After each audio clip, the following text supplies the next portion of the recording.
Muy bien, entonces recuerden que el 15 de febrero es el Día Internacional de la Lucha contra el Cáncer Infantil, día que destinamos para poder promover, hablar y ver hasta dónde hemos llegado y qué falta por avanzar en el tratamiento de los niños con cáncer en todo el mundo. Entonces, como introducción, siempre empezando por la parte aburrida pero súper necesaria, que es la estadística. En México el cáncer infantil representa la primera causa de muerte por enfermedad. Eso quiere decir que en México, si quitamos la primera causa general, que son los accidentes, la primera razón por la que se mueren los niños es por cáncer. Y tenemos más o menos unos 5 a 6 mil casos nuevos cada año. De estos, el IMSS trata aproximadamente un 40 al 60% dependiendo de la estadística y del año. La supervivencia está súper ligada al lugar en el que se están tratando a los pacientes. Vean, es de 85% en promedio para todos los cánceres en los países de altos ingresos, pero en México y en el resto de países que se catalogan como de medianos o bajos ingresos, puede llegar a ser desde el 30 hasta el 78%. En México tenemos una media de 56%, pero depende mucho del hospital donde se traten los pacientes. Y más o menos, como les decía, es la principal causa de muerte por enfermedad y eso representa alrededor de 2,000 niños que fallecen cada año en México por cáncer. Es por eso que ustedes tal vez hayan visto en las noticias, en los periódicos, en las redes sociales, la importancia que lleva desde hace algunos años el cáncer infantil y todo lo que ha conllevado también. Aquí nada más es para enseñarles cómo tenemos una incidencia de este tipo de tumor que es la leucemia en todos estos países del mundo y para enseñarles que en México tenemos casi el doble. Entonces en México, además de ser la primera causa de muerte, es de especial problemática si nos comparamos con el resto del mundo. Tenemos más pacientes y normalmente se presentan con nosotros en etapas más avanzadas o con enfermedades biológicamente más agresivas. Pero eso no quiere decir que no vamos a intentar darles todo, sino que sabiendo cómo tratarlos, podemos ayudarlos muchísimo y elevar la supervivencia, como pasa en muchos hospitales especializados. Para entender que es un problema de salud al que el gobierno de verdad le está poniendo atención desde hace años, me gustaría platicar de algunos mitos y realidades acerca del tratamiento de los niños con cáncer. El primero de los mitos que se dice en muchos lugares es que la quimioterapia cura el cáncer en niños. Y la realidad es que no. Lo que cura el cáncer en niños es el tratamiento integral y este incluye manejo nutricional, quirúrgico, psicológico, cuidados de enfermería, manejo transfusional, manejo de complicaciones incluyendo las infecciosas, importante para esta plática, cuidado del dolor, rehabilitación, etc. Entonces, si un niño con cáncer se cura, es trabajo de todos y es resultado de la colaboración de todos, no solo de la quimioterapia.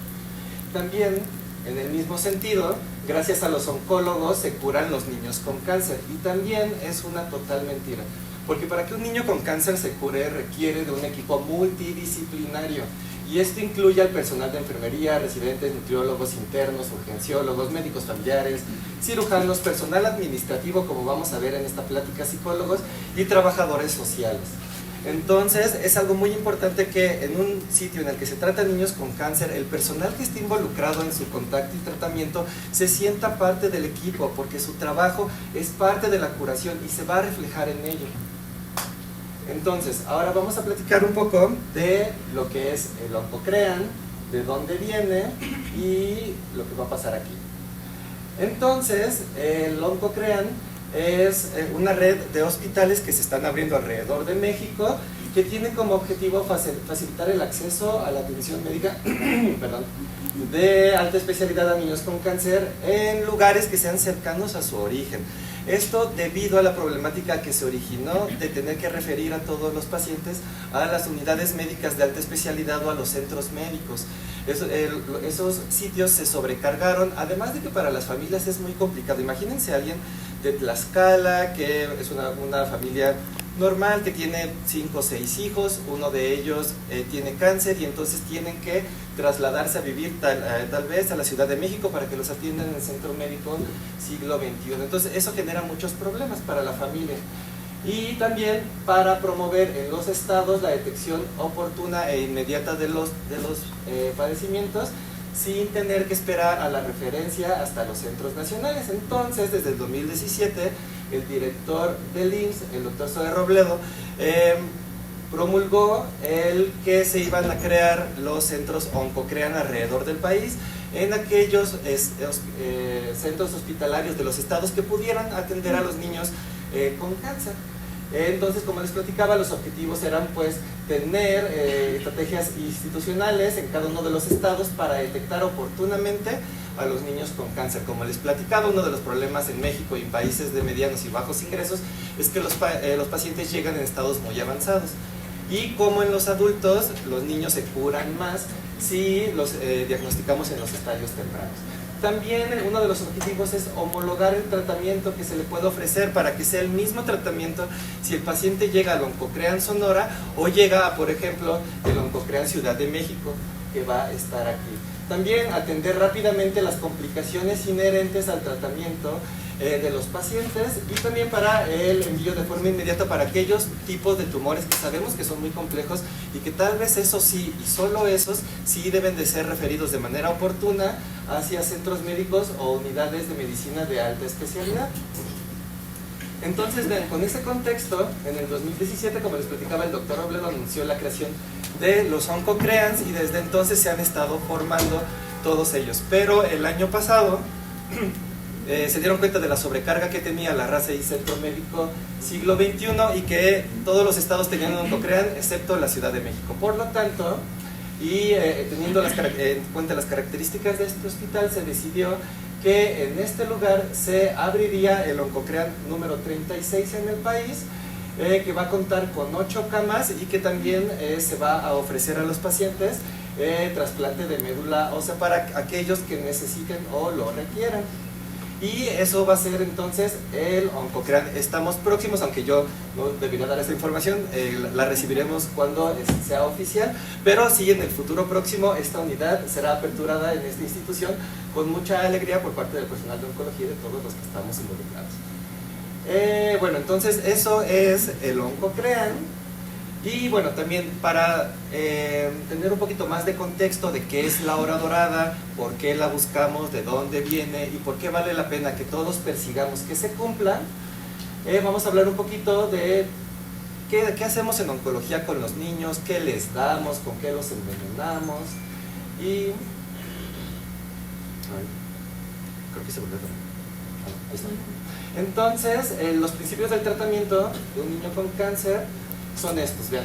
Siempre utilizamos, aunque depende mucho del tipo de tumor, una combinación que va entre la cirugía, quimioterapia y radioterapia. Algunos van a requerir solo cirugía, algunas una combinación de los tres, etc. Pero para los objetivos de esta plática vamos a centrarnos en el tipo de tratamiento que es la quimioterapia.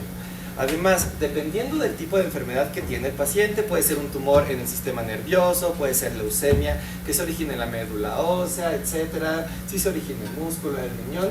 Dependiendo del tipo de enfermedad, el tratamiento puede durar desde 6 hasta 30 meses. Entonces, este tipo de pacientes normalmente en las unidades que los tratan se convierten en los sospechosos conocidos. Son los niños que regresan recurrentemente al hospital, ya sea para que les administremos lo que les toca en ese momento, tratamiento de quimioterapia, o para manejar sus complicaciones. Regresan a urgencias y entonces el personal del hospital que está involucrado en su tratamiento los conoce muy bien y en muchos casos se encariña con ellos. Y también es pues muy importante decirles eso de los múltiples internamientos y cómo llegamos a estimarlos mucho y a cuidarlos, porque tenemos un contacto frecuente, recurrente y prolongado con ellos. Y entonces, pues ahí es bien importante también, pues para entender la quimioterapia, un poquito de su historia.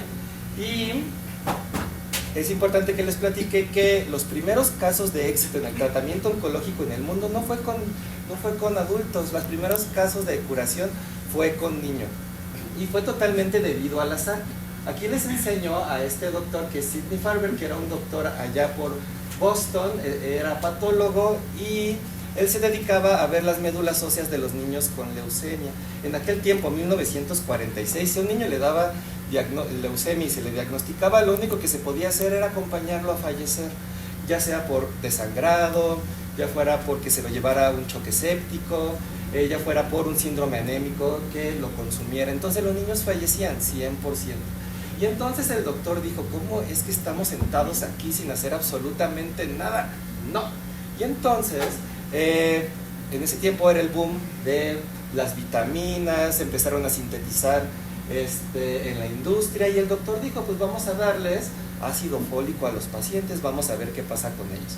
Y les empezó a dar ácido fólico, y los pacientes que cuando se les diagnosticaba leucemia normalmente sobrevivían unos 5 meses, se empezaron a morir en 2. Entonces el doctor dijo, no, ya no les den ácido fólico. Pero muy inteligente él, contactó a una doctora de Pfizer que se llama Gertrude León, que ganó el premio Nobel por sintetizar varios de los medicamentos que utilizamos en la clínica. Hoy en día una mujer brillante, y por eso se ganó el premio Nobel. Platicaron y le dijo, oye, pues mira, es que le di el ácido fólico a los niños y se murieron más rápido, ¿y si hacemos lo contrario?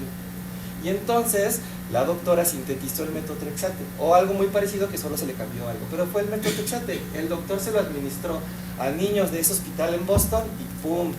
Se parecía que se habían curado los niños, ya no tenían las manifestaciones de la enfermedad. Pues ya se imaginarán ustedes, periodicazos por todos lados, qué padre, ya se curaron los niños.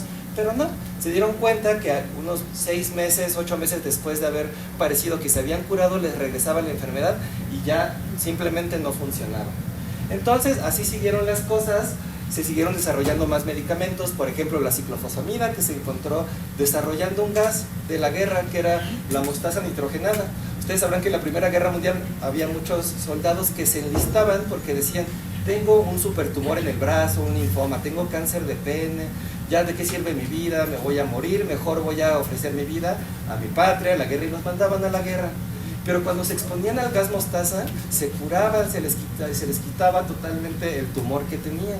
Entonces en Yale modificaron a la mostaza nitrogenada y la convirtieron en ciclofosfamida, y así pasó con varios quimioterápicos, hasta que en 1952 más o menos, este doctor de aquí que se llamaba Donald Finkel, se le ocurrió algo. Como ningún tipo de tratamiento funcionaba para los niños, dijo, ¿y si les damos con todo? ¿Y si les dejamos caer todo el arsenal que tenemos?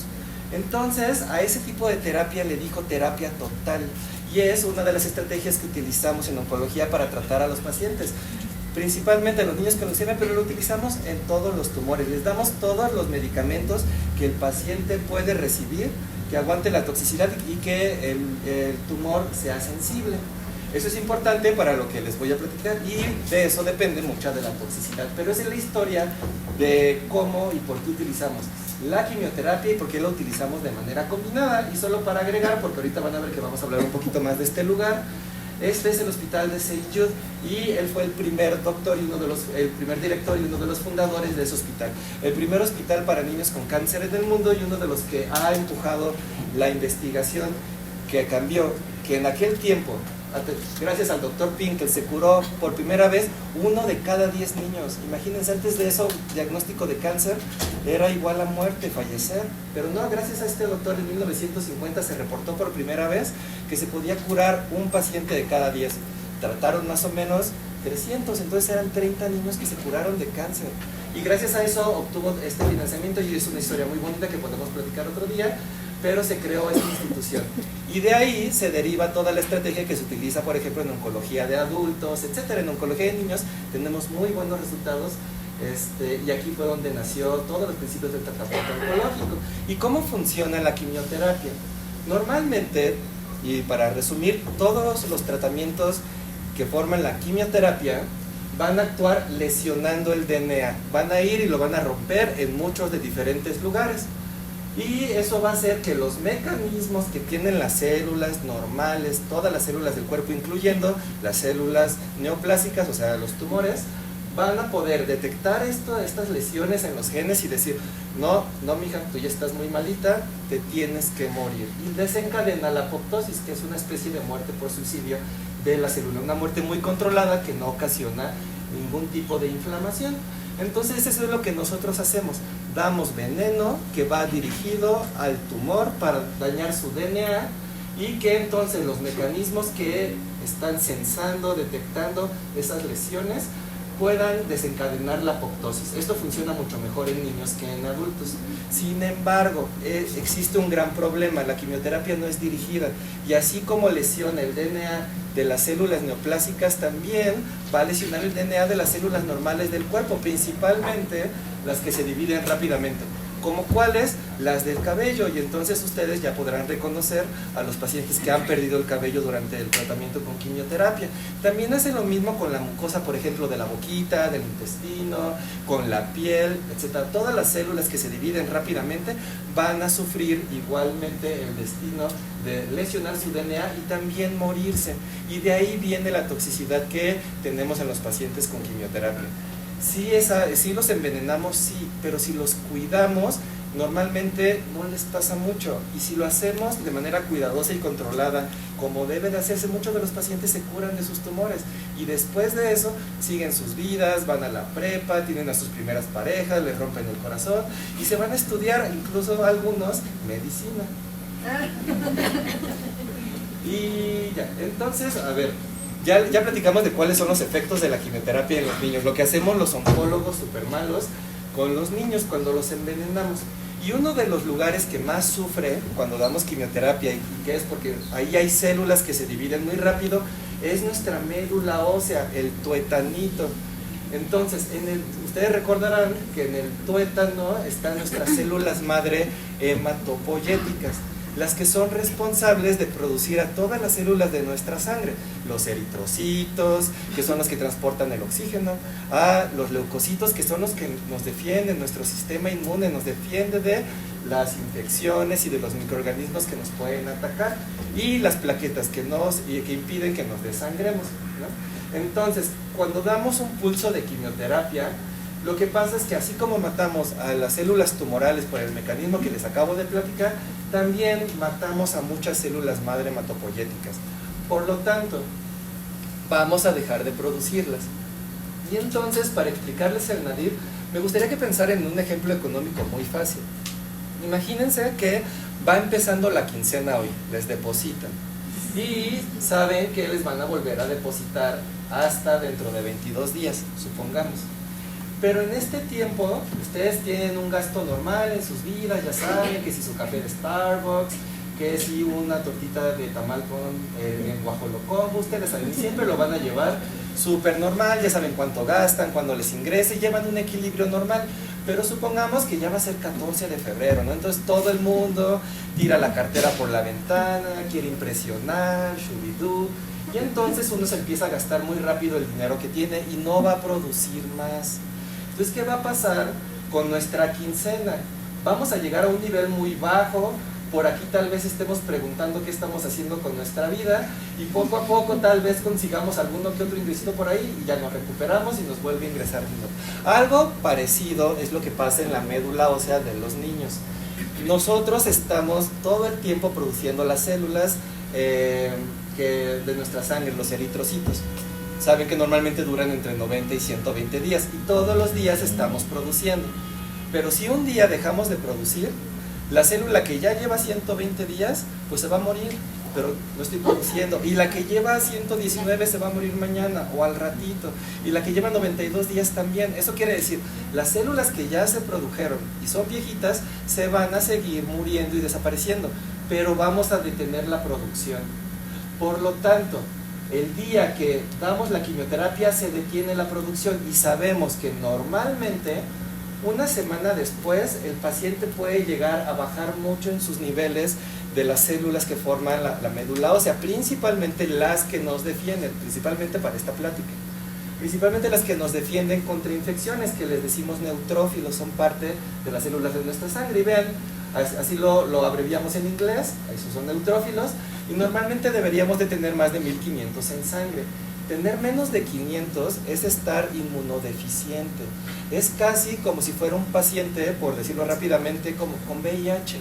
En ese momento, si un paciente se contagia de alguna enfermedad, va a ser mucho más susceptible que un paciente sano a que la enfermedad, por decirlo de alguna manera, se lo coma, ¿no? Entonces, esto es lo que pasa normalmente. Sabemos que todo paciente va a pasar por este nadir, y el nadir va entre el día 8 y el día 15.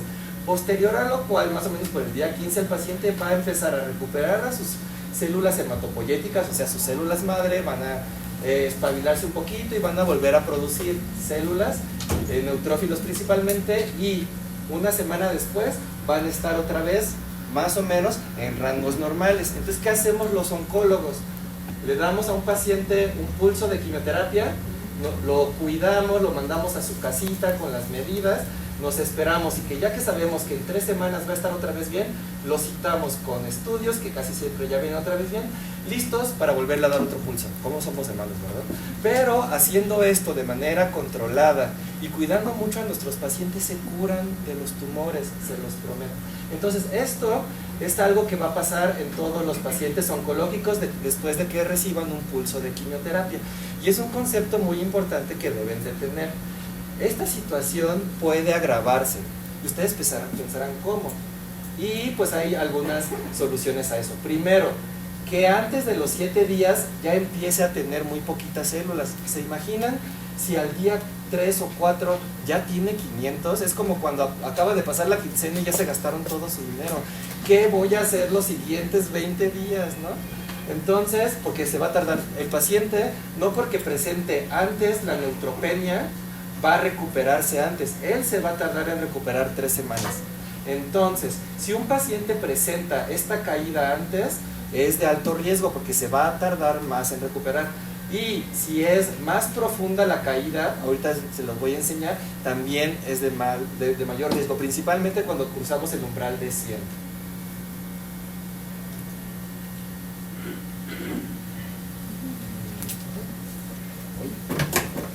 Pero ahí va.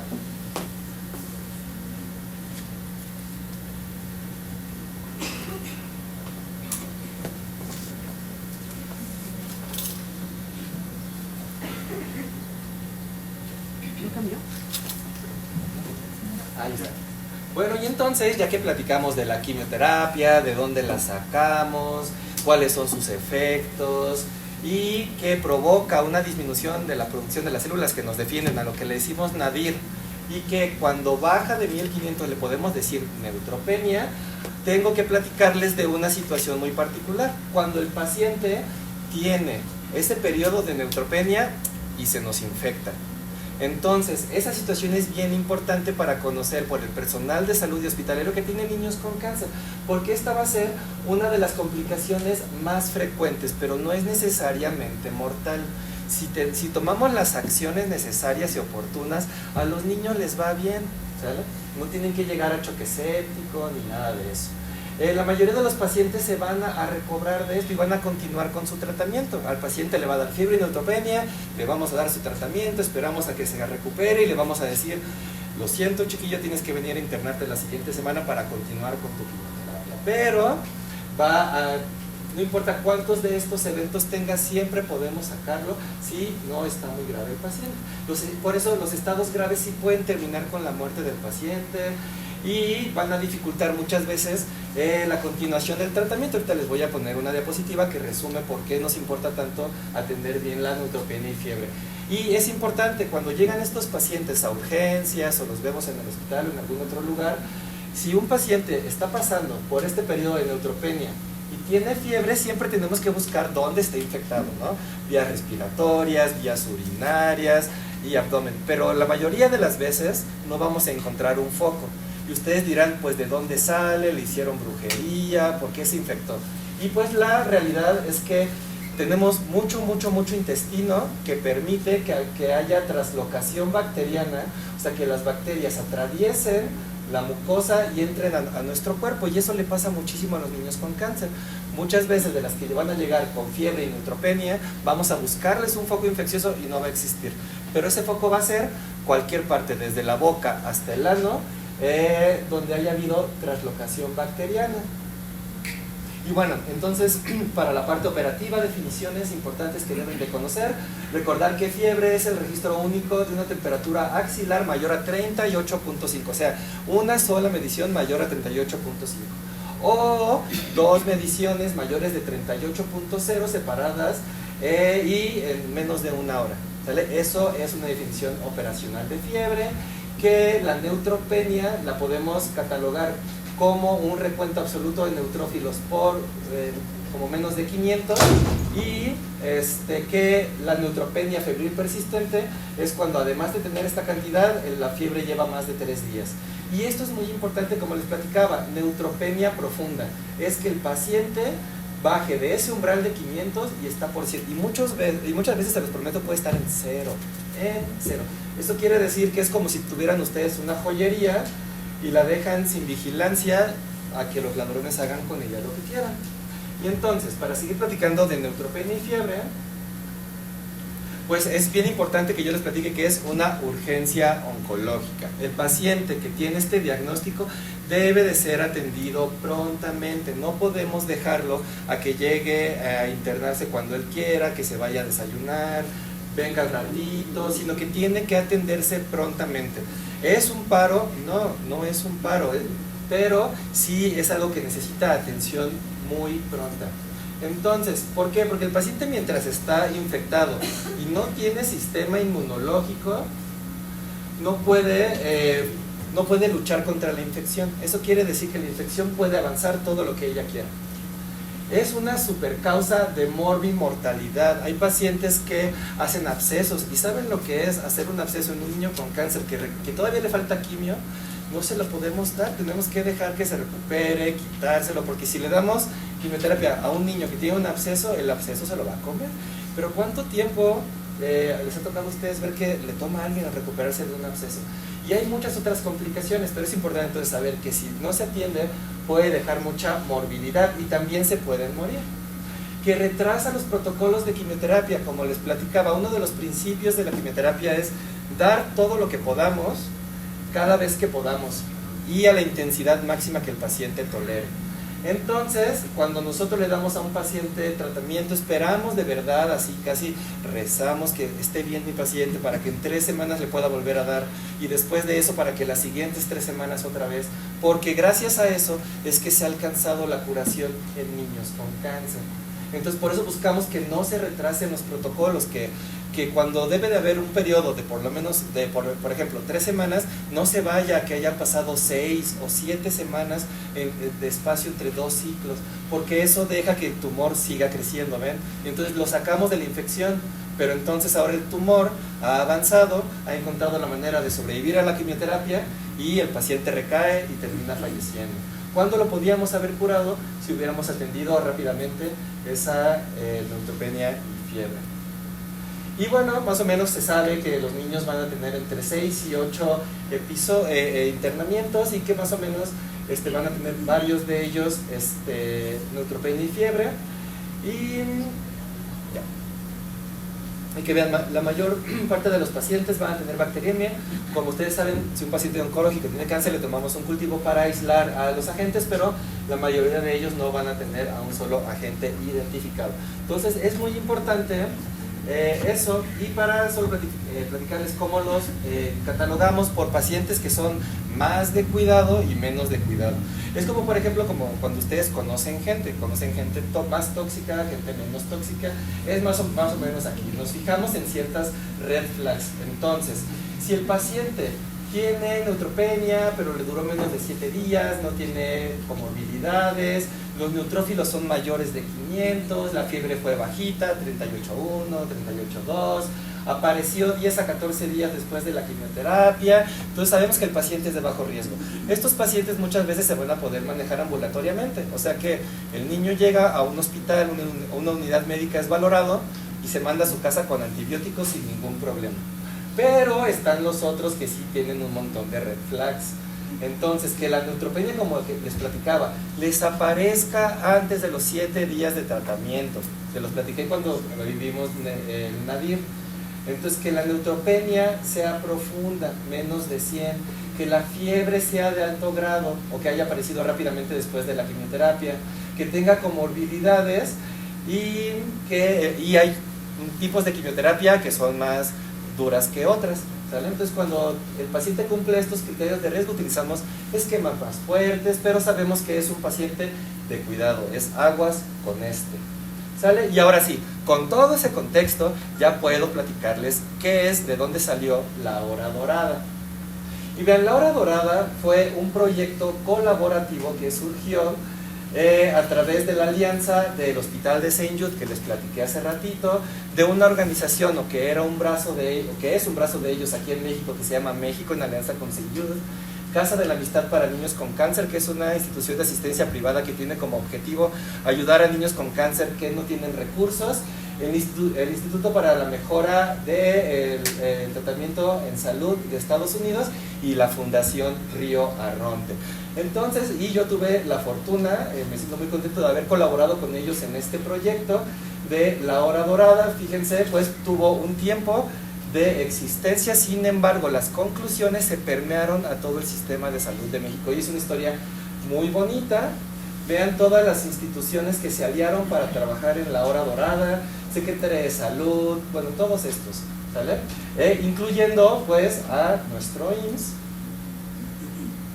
Y vean, ¿cuál fue el alcance de la colaborativa cuando se realizó? Participaron 5 países. De esos 5 países tuvimos 95 hospitales participando, todos con el mismo objetivo, todos trabajando y todos con un solo lema: todos enseñamos, todos aprendemos, porque en el tratamiento del niño con cáncer no hay que yo soy más que el otro, el niño nos necesita a todos, todos somos parte integral de su atención, no hay nadie que se requiera más. Y vean, pues se hicieron equipos en cada uno de esos hospitales. Estas 2 instituciones de Estados Unidos aportaron expertos y coaches y se crearon grupos asesores y de expertos. Vean, este es el mapa de los centros que participaron de México. Fueron 86 hospitales. ¿No saben cómo eran esas reuniones? Eran un barullo de gente, eran muy bonitas. A mí me tocó ayudar a hacer esas reuniones, era un mundo de gente. Y vean, teníamos la participación de los diferentes sectores de México y del IMSS. Participaron 25 hospitales. Aquí les tengo una relación de los 24 efectivos para la atención de los niños, para poder evidenciar cómo funciona y la repercusión que tiene. 24 hospitales del IMSS a través de México participaron. ¿Y cuál fue el propósito de ese proyecto? Pues fue que cuando un niño con cáncer se presentara con fiebre al servicio de urgencias o equivalente que tenga la unidad médica que atiende al niño, o sea, donde llegue el niño al hospital, reciba un tratamiento empírico, oportuno y efectivo de antibiótico en por lo menos 1 hora a partir de su llegada al hospital. Entonces, vean, ¿por qué es importante eso? Porque cuando un paciente llega a un hospital, no solo se va a enfrentar a su propia enfermedad que lo está consumiendo en ese momento, se va a enfrentar a la complejidad administrativa de un hospital que puede llegar a ser una jungla. ¿Cuántas noticias ha habido de que un paciente se quedó sentado en lo que les llamaban de un triage y que ahí falleció, etcétera? Hay miles de ejemplos, ¿no? Entonces, los hospitales pueden llegar a ser una jungla, ¿no? Porque vean, este es un esquema que dice, ok, el niño está en su casa con su mamá, a quienes normalmente intentamos entrenar. Tenemos un papel que nos gustaría eventualmente tener aquí también en el hospital, que es el de enfermera educadora, que se encarga de enseñarle a los papás: si a tu hijo le da fiebre, se la tomas de esta manera, si encuentras este valor, corre a urgencias. Entonces, eso pasa mucho en Estados Unidos. Normalmente allá se comunican con los doctores, el personal del hospital, por una llamada. Ellos le dicen: córrele para el hospital. Entonces llegan al hospital y a partir de ahí, pues que si tienes que ir a avisar a no sé dónde para que te den de alta en el sistema, que si te anotas en este formulario y no sé qué, de ahí a que te vea el primer personal de salud que te va a atender. Después de que digan: ah, eres un niño con cáncer, te dieron quimioterapia y tienes fiebre, lo mejor sería tomarte una biometría hemática, vamos a tomártela. Y entonces, en lo que se hace la indicación, se realiza el procedimiento. Siempre tenemos que tomar en cuenta que todo esto conlleva tiempo. Después de eso, por cómo se mueve el hospital, la muestra llega al laboratorio y después de eso se procesa, como sea que el laboratorio lo haga. Y después llega el resultado, lo valora el médico y dice: oh, tiene 100 neutrófilos, debería de recibir su antibiótico. Lo indica, se prepara y se prescribe. Vean, el finalizar es la aplicación del antibiótico.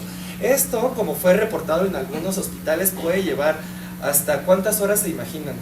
hasta 96 horas en un hospital. ¿Y saben lo que pasa con un niño infectado que está esperando su antibiótico? Solo porque está perdido en esta complejidad administrativa, las bacterias siguen creciendo en su cuerpo, ¿sale? Entonces la hora dorada se trata de ese tiempo ideal para administrar la primera dosis de antibiótico en un paciente que tiene neutropenia febril. Y eso fue lo que se hizo en México y Latinoamérica, en los hospitales que también participaron de Latinoamérica, como de Brasil, etc. Entonces, ¿qué vimos en México? Que tenemos que siempre identificar a dónde llega un paciente. Después, que pase rápidamente un triage, evaluación médica inicial, que se tome y se documente que el paciente tiene neutropenia y fiebre para poder indicar el antibiótico y poderlo administrar.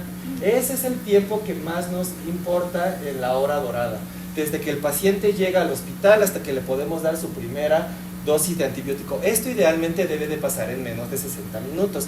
¿Y por qué queremos eso? Ustedes dirán, es que está muy como caprichoso, ¿no? Suena como que es un niño con cáncer, sí hay que darle todo. Pero no, cuando lo hacemos, estos son los resultados y los beneficios de realizar la hora dorada.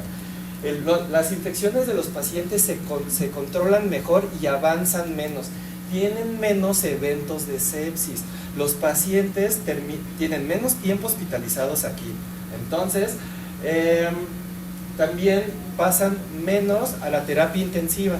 Y en todos los hospitales, lo primero que le llama la atención, por ejemplo, a los directivos es cómo esto sí repercute en el gasto hospitalario. ¿Saben cuánto cuesta un día en la terapia intensiva? Y si lo podemos evitar o reducir mucho, solo administrando un antibiótico en menos de una hora, es algo súper importante para las finanzas y administración de un hospital.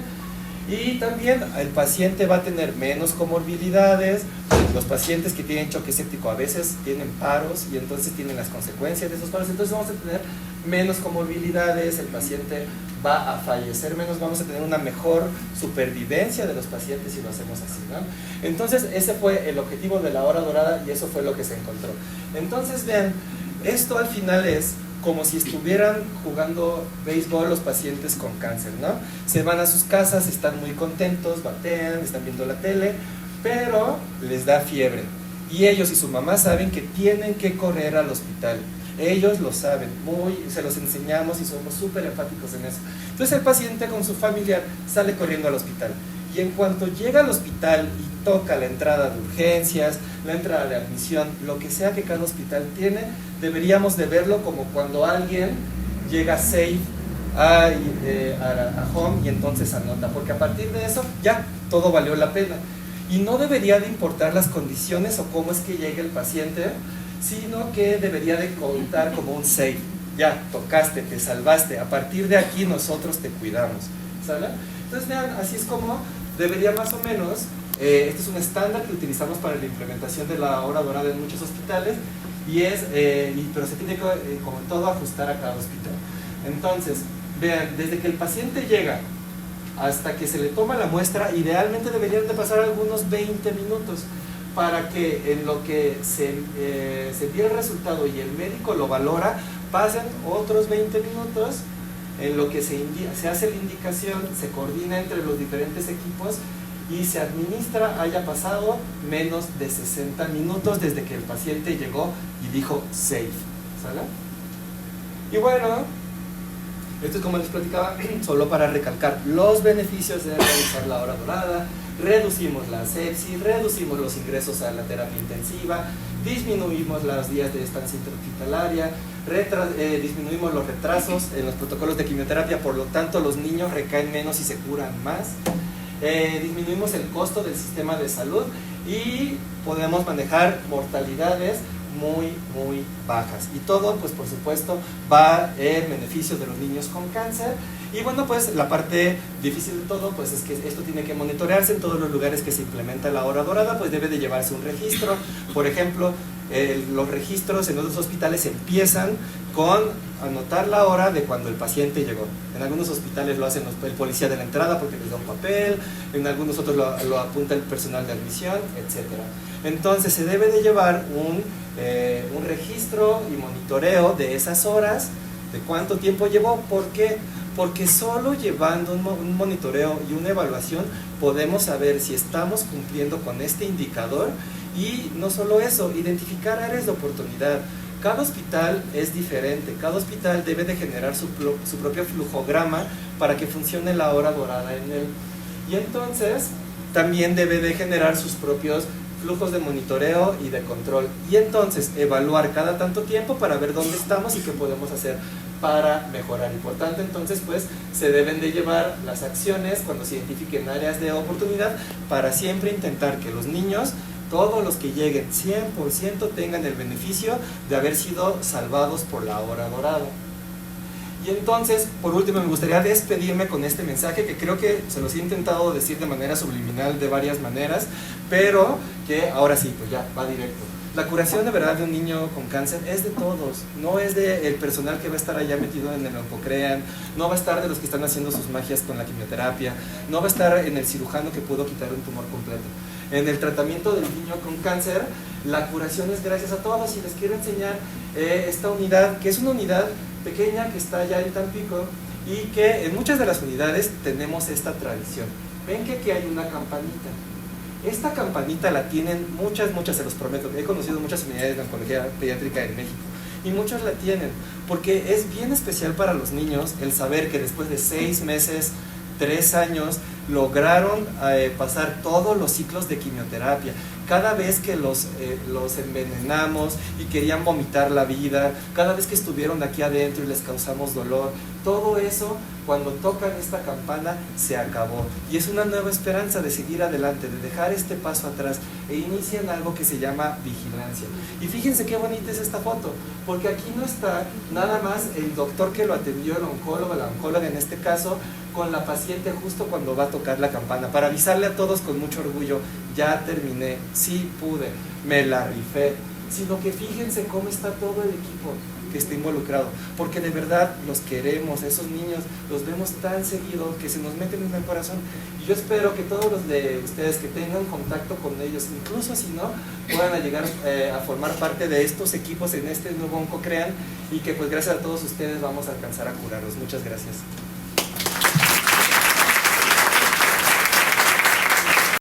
Los médicos vamos a ser insuficientes para la atención de ellos. La capacitación obviamente tiene que ser continua, tiene que ser de manera frecuente. La hora dorada, que es lo que ahorita nos importa, es un momento que nos compete a todos, desde, como lo dijo el doctor, desde que entra el paciente a urgencias, y el policía lo reconoce en ese momento, porque la idea es que tenga un carnet identificado con un sello dorado en donde se identifique para que entre en ese momento sin esperar las horas que dice el doctor. En ese momento se atiende en el triage. Asistentes médicas, al reconocer que es un paciente oncológico con un sello amarillo en su carnet, pueda pasarlo inmediatamente al triage, y los médicos de urgencias de pediatría lo atiendan en ese momento. Se activa un código como todos los que tenemos, código ERI, código rosa, todos los códigos que tenemos.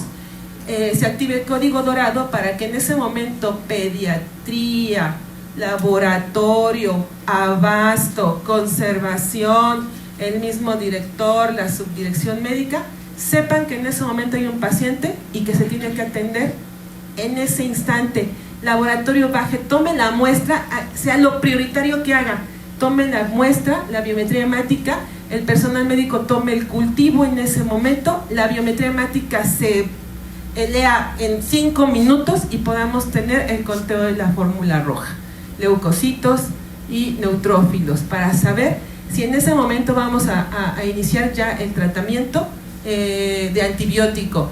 Evidentemente aquí el servicio de abasto tendrá que tener la suficiencia tanto de los medicamentos como de los equipos de venoclisis, los normogoteros, microgoteros, los medios de cultivo, todo lo que se necesita para la atención de estos pacientes. Y eso lo tenemos que hacer en menos de 1 hora. Me hubiera gustado que el doctor nos hubiera hablado un poco de la replicación, o nos hubiera puesto el esquemita de la replicación bacteriana conforme pasan los tiempos. Es muy importante porque entre más tiempo pase, la replicación bacteriana va incrementando, y eso es lo que hace que aumente el riesgo de muerte en los pacientes por asepsis. por el choque séptico que puede presentar. Entonces, es por eso la importancia de que todos estuviéramos aquí, incluyéndonos a nosotros y a todo el personal operativo que va a estar en la atención directa con el paciente. Es una colaboración titánica de todos y yo espero la participación de todos para que en ese momento que llegue un paciente con neutropenia febril, pues le podamos salvar la vida. ¿Alguna duda? No lo vi. No la vi. Pero es bien importante esta, gracias doctora por recordarme, no sé por qué me la salté, pero esto ilustra mucho por qué es importante que cuando un niño llega con fiebre a urgencias, tenemos que atenderlo prontamente. ¿Y por qué el tiempo es importante? Vean, cuando un paciente tiene fiebre, más o menos tenemos esta cantidad de bacterias, supongamos. 4.000 esta cantidad se llegó a partir de unas 6 horas de que el paciente se contagió tal vez, pero vean, lo importante es a partir de que tiene fiebre y que la mamá se da cuenta y que empiezan a moverse para el hospital, vean a cuánto sube a 65.000 en menos de 2 horas. Y para este momento los pacientes ya empiezan a presentar sepsis y solo necesitamos 2 horas más, o sea, 4 horas para que el paciente llegue a 1 millón de bacterias y tenga choque séptico. Entonces, por eso es tan importante el tiempo en estos pacientes. Doctor, muchas gracias. Algunas cosas, siempre que vengo a las sesiones lo recalco, ¿no? Porque hay gente en formación y hay situaciones realmente que hay que recalcar. En ese sentido, la quimioterapia no afecta exclusivamente el DNA, ¿no? La etapa del ciclo celular, G1, G0, y de ahí si son alquilantes, en fin, eso es muy importante porque se van a quedar con la idea de que solamente a ese nivel actúa la quimioterapia. La otra cosa, la quimioterapia en relación, a menos que sea un trasplante de médula ósea y que damos dosis de caballo, afecta a las células madre, antes no. Otra situación bien importante, desde los años 80, el doctor Piso, el padre de los tratamientos y los esquemas empíricos, propone esto, ¿no? Y en base también a que si es una neutropenia leve, moderada o severa. 1 hora es importante, pero no es lo mismo un paciente con neutropenia leve, moderada o severa. Y lo que decía el doctor Piso en aquel entonces, y creo que todavía es válido, que tenemos 72 horas y que dependiendo, ¿no? Uno comienza con un esquema doble, cubriendo sobre todo gram negativos y también después uno escala hasta llegar incluso a cubrirlos con antifúngicos. Entonces también es importante que en este sentido, aunque sean cosas del siglo pasado, uno vaya y revise, ¿no? ¿Quién fue el doctor Piso? ¿De dónde viene esto? Y por qué es importante considerar el grado de neutropenia, ¿no? Y una última, ¿cómo se calculan los neutrófilos totales? Es una regla de 3, y aunque siempre lo reportan en porcentaje, dicen, bueno, ¿y cómo sé? ¿Cómo le hace? Uno dice, bueno, a ver, ¿cuánto es primero lo normal? Y después de ahí, dice, el porcentaje de leucos es tanto, el porcentaje hace la regla de 3 y sabe uno exactamente, y de ahí la urgencia, ¿no? Porque si no viene con neutropenia, sí, no hay problema, ¿no? Sí, de acuerdo, doctor, muchas gracias. Bueno, haciendo un poquito de hincapié en esto que acabo de comentar, la hora dorada es precisamente para el paciente con neutropenia febril, neutropenia menor de 500 y obviamente con fiebre. Y el tratamiento ya está estandarizado, son obviamente cefalosporinas de tercera generación, lo que se utiliza preferentemente. Ya nosotros aquí en el interior, pues obviamente decidirán los oncólogos qué es lo que se necesita.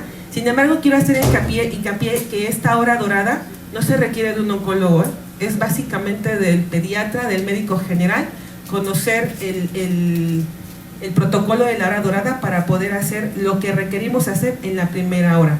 El cuerpo de enfermería, el cuerpo médico, el cuerpo de laboratorio y todos los que estamos involucrados, no necesitamos ser especialistas para poder darle la atención a estos pacientes.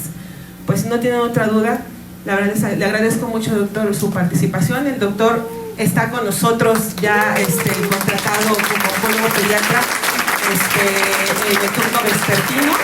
Y pues la verdad es que siempre el doctor estuvo muy insistente, la verdad que siempre se hizo presente para poder contribuir con nosotros.